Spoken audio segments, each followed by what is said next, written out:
Moi, en fait, ce qui me fascinait dans la glace, c'était les phares. Vraiment, on était face à un monde qui était nouveau pour nous à appréhender, notamment au niveau de la protection, et puis simplement l'ambiance en plein hiver.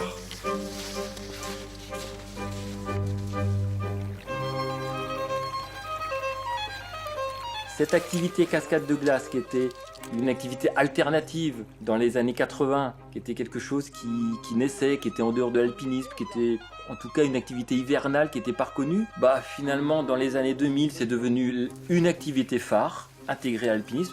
Et à l'intérieur de ça il va y avoir d'autres activités alternatives dont le dry tooling. New Generation là c'est le cigare de Mandelbrot, le premier là qui touche très rarement.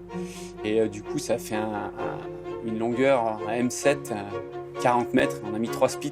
Tout le reste, c'est une fissure parfaite. Ok. Je réaffûte un peu les lames.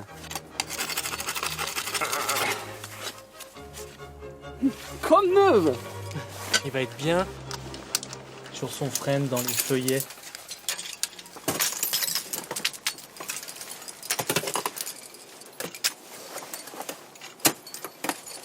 C'est agréable d'aller chercher ces itinéraires quand on est pendu dans le vide sur de la glace. Qu'est-ce qu'il nous fait? Il était beau celui-là.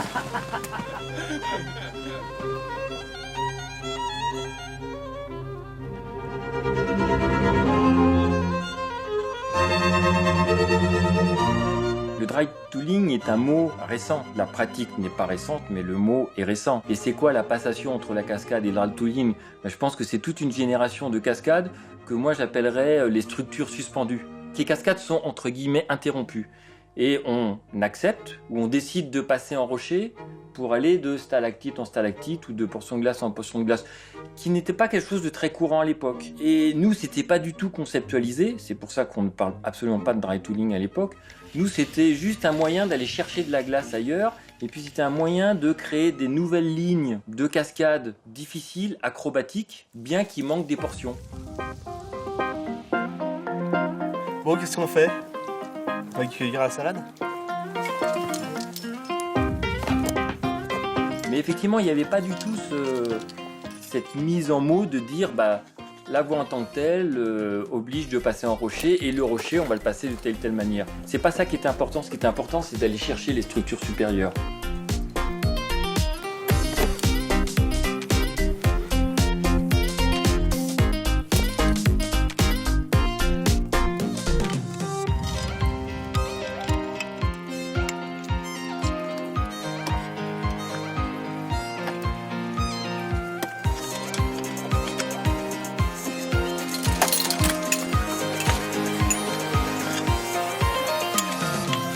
Dans la fissure où il y a les câblés là, on a des bons trous, tu verras. Ah, ça me plaît, sa mère. C'est quoi, je veux dire? Tequila Stuntman, c'est une voie qui est en rive gauche d'Argentière vers les Grands Montets. Alors pour les gens qui veulent vraiment avoir une première approche du mix, c'est vraiment une super voie parce qu'elle est facile d'approche. On descend en rappel dedans, les relais sont équipés. Et donc là, tu pars du relais et tu as 10 mètres de dry en léger dévers sur des super fissures, vraiment facile à protéger, c'est super classe. Et ensuite, il faut terminer par de la super glace bien raide pour arriver au sommet de la barre. Un peu pinaillé, je suis désolée, en fait j'avais pas assez de broche, du coup je suis redescendue chercher une broche. Ah bon? Nickel.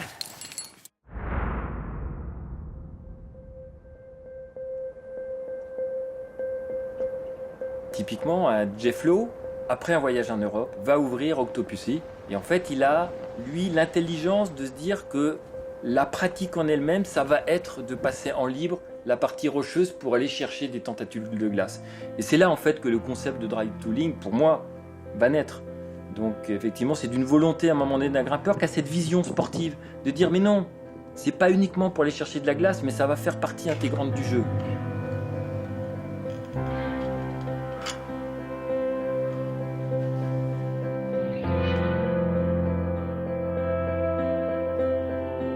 Tom, c'est vraiment un super alpiniste qui a un énorme niveau en haute montagne et il avait envie de se faire un petit spot d'entraînement juste à côté de la maison. en plein milieu des Dolomites. Et donc il a équipé ce grand toit, avec notamment la voie la plus dure du monde actuellement, qui est un D15 qui fait une immense traversée dans un toit de 50 mètres. Et il a enchaîné il n'y a pas longtemps, donc moi j'avais envie d'aller voir ce que ça valait. Et en effet, c'est vraiment une voie super dure, parce qu'il y a des grands mouvements sur des prises naturelles, et sur 50 mètres, il faut vraiment tenir la distance.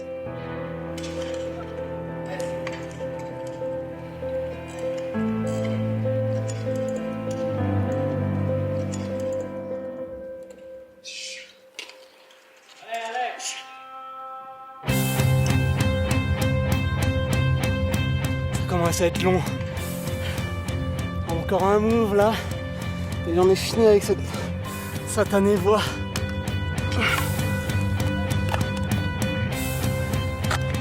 Wouhou! Yes! I got it finally! Wouhou!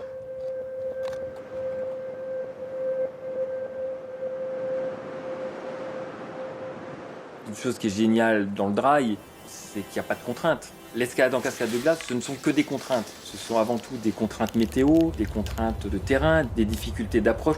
Tout est compliqué dans la cascade de glace.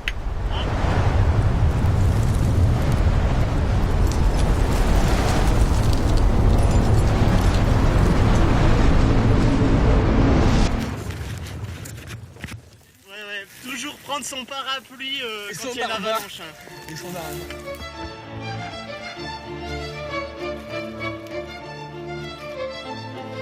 J'adore ce départ. En plus, avec les problématiques de réchauffement climatique, de saisons qui sont moins stables, on a du mal à savoir exactement ce qui se passe dans nos hivers, mais on sait que c'est de plus en plus compliqué. Et puis d'un coup, il y a ce sport, cette pratique, le dry tooling, qu'on va pouvoir pratiquer par tout temps, en toute saison et en toute sécurité. Donc l'activité ne peut qu'exploser et ne peut être qu'appréciée et vachement ludique à côté de la cascade de glace.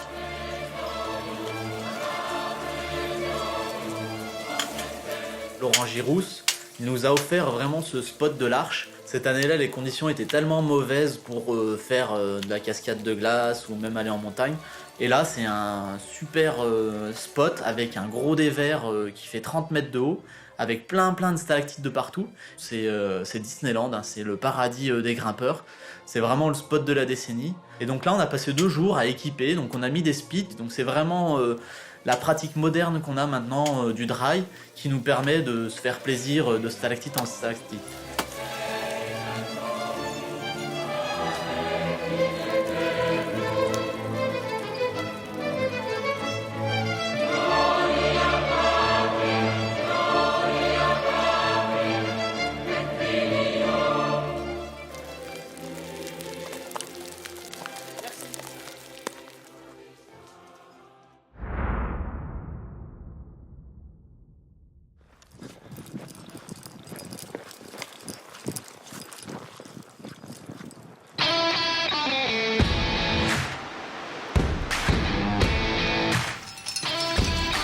Il est pas pire ce petit relais, hein. C'est bien, hein.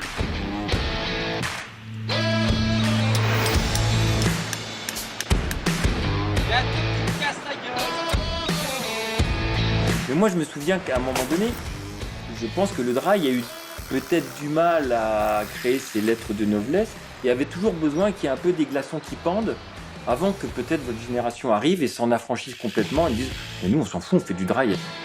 Oh là là, c'est bien. On était un peu léger en bordel, je trouve. Du coup, les ouvertures en gorge de la Biesse, ça a permis en fait de faire des grandes voies. Ça fait 250 mètres la face. Alors, en dry pur, donc c'est vraiment du rocher. Et la première qu'on a fait, là, donc c'était Bieste-à-Culotte. L'an dernier, on a rouvert une nouvelle voie. Donc le Prince Volant, là, dans le même secteur, et dans une ambiance, un gaz, c'est exceptionnel. Donc du coup, c'était une bonne approche pour les grandes voies. Et on a ouvert par contre une voie plus accessible à tout type de personnes. Vraiment, c'est abordable. On a mis des speeds, vraiment, c'est typé école. C'est quasiment tout troué, mais ça laisse l'opportunité de grimper une grande voie de dry accessible. Vraiment, dès le début de la pratique en dry, on peut se lancer dans cette aventure.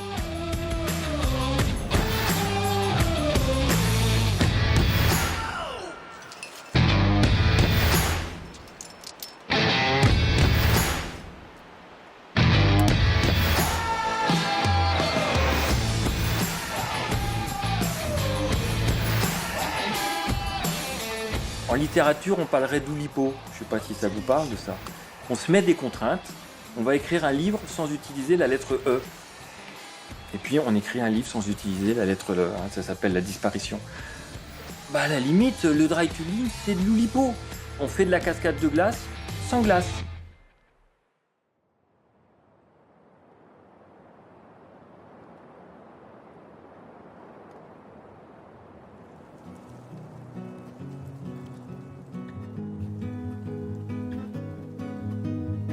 Tout gelé, tout gelé, tout gelé.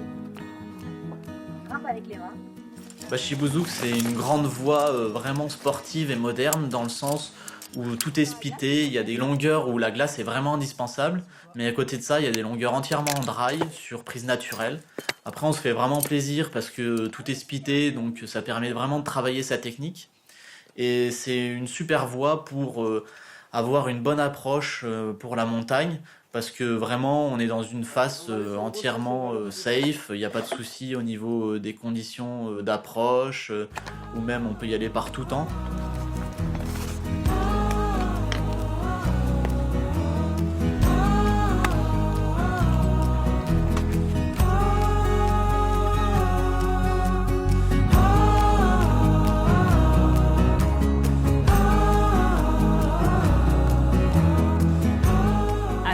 Putting dry tooling into the scene and training with dry tooling, it's like a logical development. There is less ice to climb.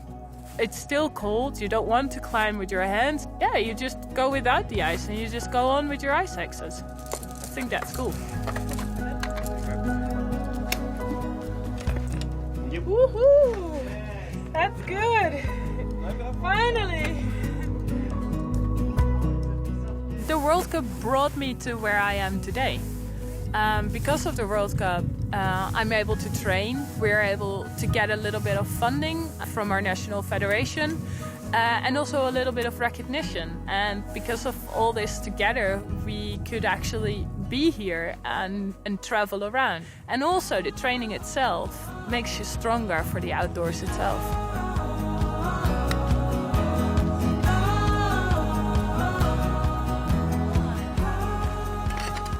Donc la version sportive du dry est vraiment née à Pont-Rouge. Donc il a fallu aussi inventer des cotations. Le grade maximum en glace, c'était le grade 7. Donc forcément, au-dessus du grade 7, on a inventé une cotation qui s'appelait M8, Mix 8. Et c'est beaucoup plus tard qu'en fait, on a commencé à remettre des grades en dessous. Donc aujourd'hui, vous trouvez facilement du M4, du M5, du M6. Mais à l'époque, c'était impensable. On allait jusqu'au grade 7 en glace et on démarrait au M8 en dry.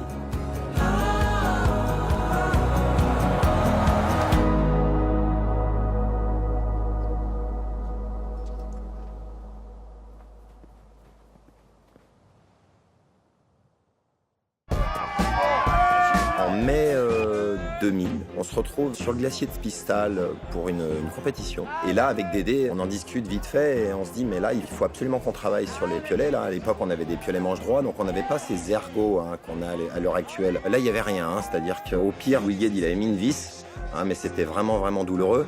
Et donc, l'idée, c'était de commencer progressivement à incliner la main pour avoir une meilleure préhension en fait. Et donc on est allé en fait à l'atelier chez ma grand-mère au sous-sol là, et puis on a commencé à se bricoler des manches.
là, on est vraiment sur une notion de toucher. Hein. En fait, la pointe du piolet, le prolongement mécanique de la main, quand on pose la pointe du piolet, bah, c'est nos doigts hein, qu'on met sur la prise.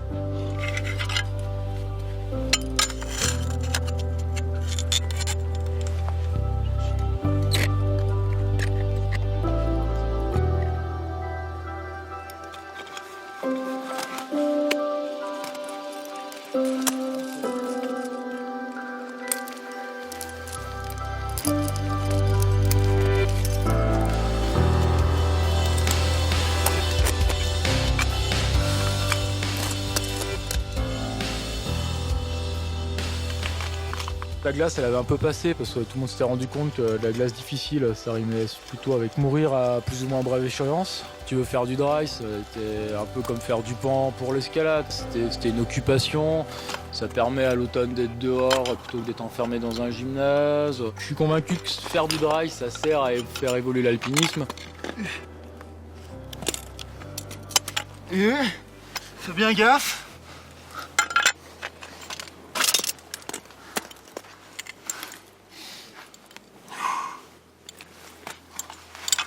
L'intérêt de l'escalade mixte, pour nous qui venions de la montagne, qui faisions essentiellement de l'escalade sportive en falaise, à un très haut niveau, dans le 8e degré, là on se retrouvait face à une pratique qui mixait tout ça. C'est un peu l'épreuve du combiné en fait, c'est l'épreuve reine de l'alpinisme. Hein. C'est à la fois de l'escalade traditionnelle, qui nous vient de notre expérience de la montagne, c'est aussi de l'escalade sportive, qui vient de notre expérience en falaise.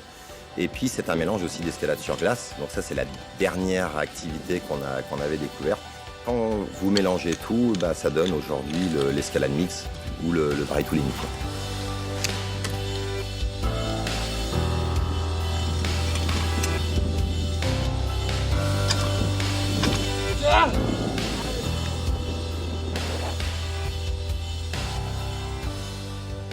En fait, ouais, en ouvrant les vieux topos, bah, tu te rends compte qu'il y a plein de voies qui ont été ouvertes par les anciens, des voies d'artif. Donc il y a artif, pour les anciens, ça veut dire pitonnage. Donc si tu arrives à rentrer un piton, bah, tu rentres une lame. Et en fait, j'étais content parce qu'à partir de là, j'avais enfin trouvé à quoi servait le dry tooling. Ça permettait de mettre quelque chose derrière parce que finalement, tu tournes quand même un petit peu en rond sur tes prises forêt. Donc avec l'alpinisme, ouais, ça m'a donné un second souffle là, bah, qui dure encore hein, d'ailleurs. Je suis loin d'avoir fait le tour du problème à Chamonix.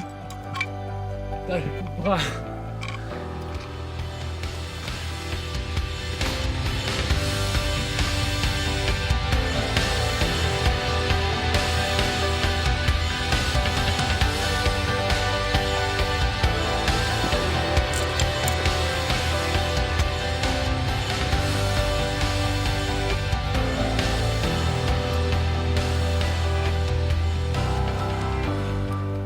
Après, bah, y a eu un peu le moment de l'ouverture. Plutôt que d'essayer de répéter bêtement, de suivre les topos, bah, le mieux c'était finalement, je me suis dit, c'était de regarder les faces, chercher les lignes de fissure et puis à partir de là, bah, créer son propre itinéraire. Parce que comme je le disais, il n'y a pas beaucoup de prétendants. C'est des faces, en fait, tu peux pas grimper l'été.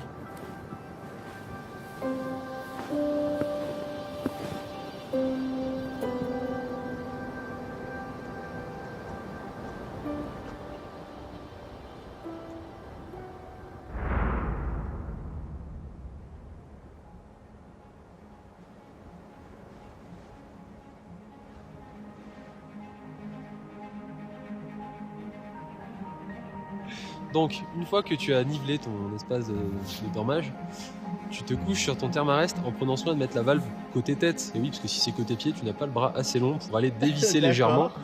Et sentir que tu t'enfonces légèrement dans le sol, comme si tu étais un petit peu en fin de soirée, tu vois. Sauf que là, c'est le début de la soirée. Et donc, tu gères le niveau d'enfoncement, comme ça, hop, à la main. Et dès que c'est bon, tu refermes. Et là, t'es au top. D'accord. Et si avec ça, tu grimpes pas bien, bah c'est qu'il faut arrêter l'alpinisme. La face nord des Drus, c'est vraiment une face super impressionnante et qui représente maintenant une face vraiment géniale pour la pratique du mixte et du dry en montagne, avec notamment cette voie historique qui est le couloir nord direct des Drus. Et là maintenant, c'est devenu une classique depuis quelques années, qui se fait à la journée, grâce à l'augmentation du niveau en dry qui nous permet d'être beaucoup plus rapide, de passer tout en libre et de se faire vraiment super plaisir dans ces grandes longueurs de mix dry vraiment très très raide et super impressionnante. Nous on y allait pour voir ces longueurs difficiles, donc il y en a 3. La première longueur elle est assez classique, pas évidente à protéger sur certaines sections, mais vraiment c'est la régalade. La deuxième longueur c'est un grand dièdre très impressionnant, assez dévers sur la fin, qui se protège super bien. Là vraiment tu te fais super plaisir, c'est vraiment classe avec beaucoup de gaz. Et la dernière longueur pareil, un dièdre super classe avec une grande langue de glace à la fin en dévers, vraiment magnifique avant de déboucher sur le couloir.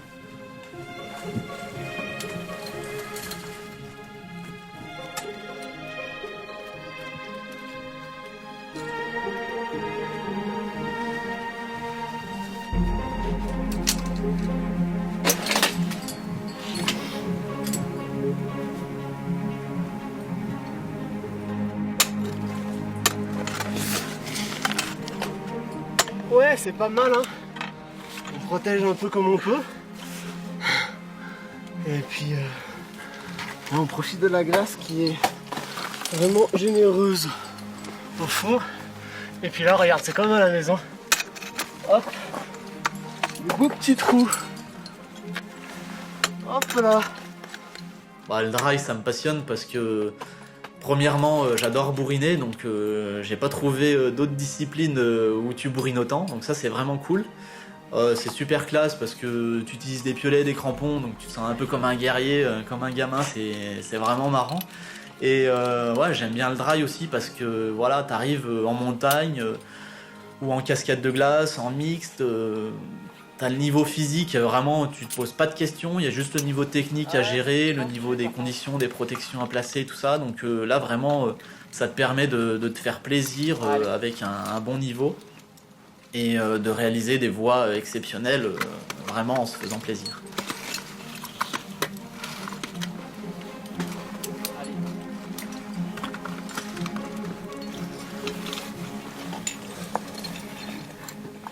Chacun fait comme il a envie. Tu peux faire du dry pour du dry, tu peux faire du dry pour l'alpinisme, tu peux faire du dry pour t'entraîner pour les coupes du monde.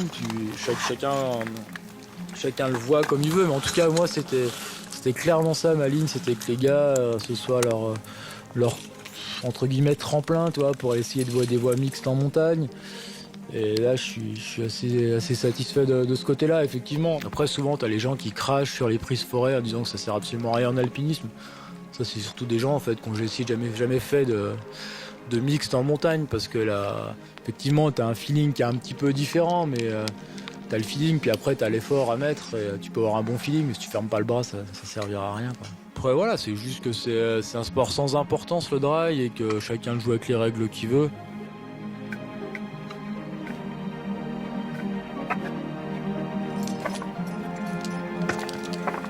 C'est toujours marrant de voir dans l'alpinisme que comme ça, il y a des activités qui sont au départ tout à fait alternatives et qui vont devenir finalement le moteur du renouveau de l'alpinisme, et puis qui vont s'intégrer au mouvement de l'alpinisme et qui vont servir pour aller gravir des voies en altitude dans les Alpes, puis en Himalaya, puisque les plus forts grimpeurs aujourd'hui sont des gens qui sont passés par la cascade, puis le dry tooling, et ça leur donne une aisance dingue pour aller affronter les parois en très haute altitude.